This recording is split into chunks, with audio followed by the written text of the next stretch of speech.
Innovation for Agriculture is a UK-based organisation that connects farmers with the latest research and technology to improve agricultural practices. We spoke with Soils and Natural Resources Advisor Arran Redman to understand how the agricultural industry can both adapt to and mitigate climate change.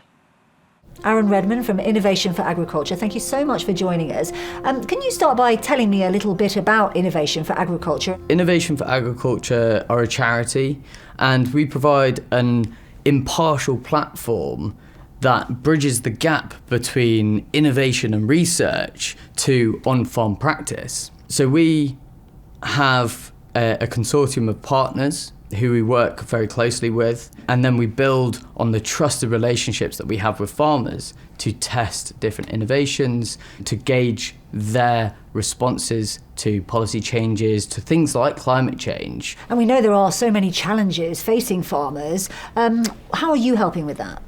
The biggest challenge at the moment is climate change, and that's because of the scale and severity and the range of the impacts that climate change gives to land-based businesses. So the way that Innovation for Agriculture helps is by helping land managers and farmers navigate through those challenges. We help them increase their business resilience through delivering adaptation and mitigation plans, which is very similar to like a business plan, and we then match their businesses with potential options and practices suitable to their individual landscape. We're currently the UK lead on the largest climate project across Europe in our industry, which is the Climate Farm Demo. And what that project enables us to do is to test the carbon auditing process to see how we can measure carbon on farms, and then use that data to help farmers design and implement an adaptation and mitigation plan. And why do you think it's important that farming businesses do develop these resilient systems? So as with any business, resilience is absolutely key to progress into the future, to remain profitable.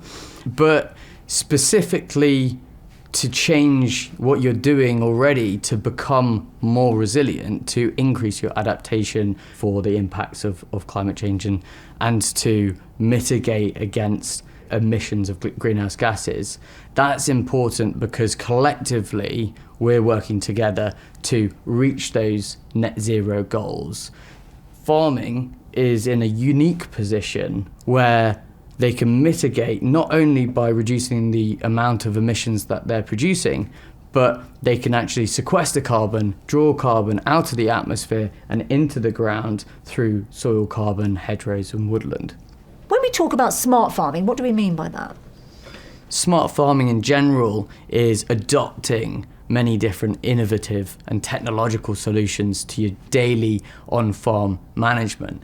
Smart farming can be really helpful because it can reduce your reliance on resources by providing data-driven decision-making. So, for example, if you're applying fertilizer, you can screen the field and see whether you need to apply fertilizer as a blanket to the whole crop or individually. So that could save you a huge amount of input. So therefore, that's both saving the usage of that resource, but also helping that business because they're not spending so much on those resources as well. And when we talk about the future of farming, are you feeling optimistic? I am certainly optimistic. I think farming is part of the solution. I think people are starting to realise that farming and agriculture is part of the future to create stability within our entire business framework. If other sectors need to be net zero, agriculture lies in a unique position where they can not only mitigate their emissions, reduce their emissions, but they can also sequester carbon, draw carbon back into the ground, back into the hedgerows and woodland on land-based areas. Agriculture is most certainly part of the solution. I think it's just going to require some time to transition to understand how farms can be part of that solution, how they can not only be resilient for themselves, but provide resilience to other businesses in other sectors. Arran Redman, thank you so much. Thank you.